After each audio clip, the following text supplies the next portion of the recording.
జమానవాడు తిరుగులు క్రైస్తవులు. మా కలవరి కృపా మందిరం పక్కన వచ్చేవాడు మహా తిరుగు కలిగినోడు, చాలా కుదురులే. అంటే ఏ మాస్టర్ గారిని ఏ మాస్టర్ నువ్వు తీసుకొచ్చావు?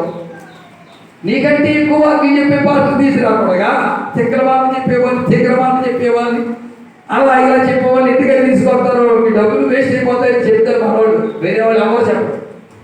అని ఏంటంటే రాజయ్య గారి వాక్యమే గుచ్చిన కొట్టిన గాయం చేసిన ఇదే నచ్చింది ఎవరికి. దేవుడికి స్తోత్రం. ఎందుకంటే అందరూ ఆత్మీయత ఉంటుందండి.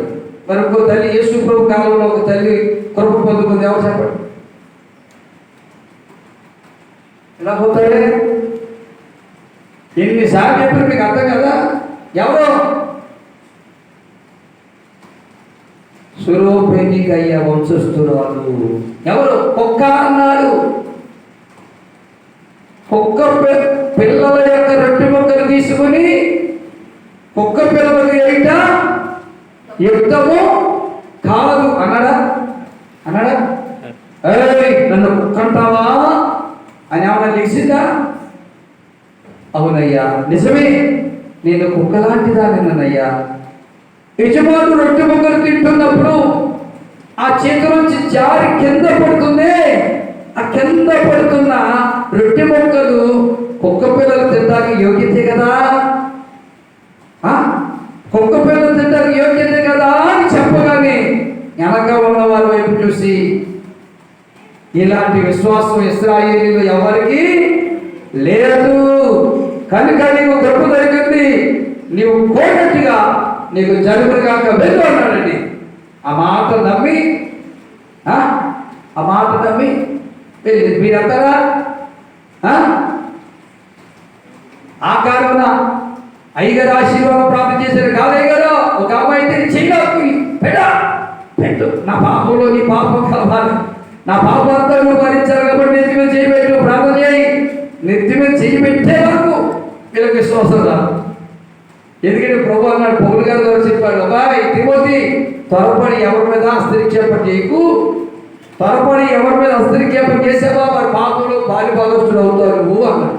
వాళ్ళ పాపంలో సగం శిక్ష నీ మీదకి వస్తుంది, భరించాలి, మరి త్వరపడి ఎవరైనా చేయగలన్నాడు. అది ఏంటంటే తెలుసా, సగం అయ్యగారికి వెళ్ళిపోతే అమ్మాయి ఆ సగం బరువు దిగింది, చెయ్యండి అయ్యా చెయ్యాలా. ఆమె యేసు ప్రభు చెప్పిన మాట నమ్మి వెళ్ళిపోయింది. వెళ్ళిపోతూ ఇంటికి వెళ్ళేటప్పటికి ఏం జరిగింది? తన కుమార్తె ఆరోగ్యవంతురాలుగా సుఖంగా బట్టలు వేసుకుని మంచం మీద పడుకుని హ్యాపీగా ఉంది. దేవుడి స్తోత్రం. అప్పుడు అడుగుతుంది, ఎప్పుడు ఇది జరిగిందంటే నిన్న 1 గంటకు. అప్పుడు ఆమె టాలెంట్ చేసింది. యేసు ప్రభు కూడా నిన్న 1 గంటగా ఈ మాట అన్నాడు, నీకు కోరినట్టుగా నీకు కలుగులుగా వెళ్ళు అన్నాడు. నిన్న 1 గంటకి నా కుమార్తె ఆ 1 గంటకి బాగుపడింది. లేదా? మరి మీకు ఎంత మమ్మల్ని మీరు ఎంతమంది తిట్టినా ఇసయ చెవులు ఉన్నాయి పెట్టమన్నాం కానీ నువ్వే చూసుకుని వదిలేస్తావు.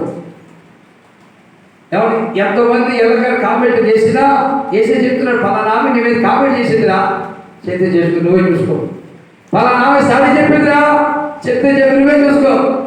శాంతంగా 10 మందిని కూర్చోబెట్టి ఇలా అలా అంటుందిరా, నాకు తెలియదయ్యా నువ్వే చూసుకో. దేవుడికి అప్పగించుకుని ఎందుకు?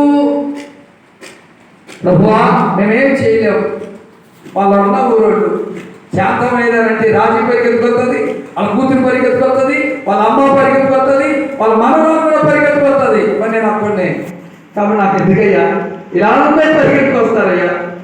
మా అమ్మగారు అంటే ఊరుకుంటారా? మొత్తం అంతా వచ్చేస్తారు, పిల్లలు చిన్న పిల్లలు కూడా వచ్చేస్తారు. నాకు ఎందుకయ్యా నువ్వు ఉన్నావు అన్ని వింటున్నా కానీ చూస్తున్నా కానీ ప్రభువా నీవు ఉన్నావని తగ్గించుకుని ప్రార్థన చేస్తున్నాం. అందుకని మీరు పెట్టినా పెట్టకపోయినా, ఇచ్చినా ఇవ్వకపోయినా, వచ్చినా రాకపోయినా ఏమంటే ప్రార్థన చేస్తున్నాం, వాక్యం చేస్తున్నాం, దేవుని పని చేస్తున్నాం. ఆ ప్రేమామయుడు యేసయ్య మా ప్రతి అవసరాలు తీర్చుతూనే ఉన్నాడు. కాబట్టి దీనులకు కృపను అనుగ్రహిస్తాడు. మనం ఎలా ఉండాలి?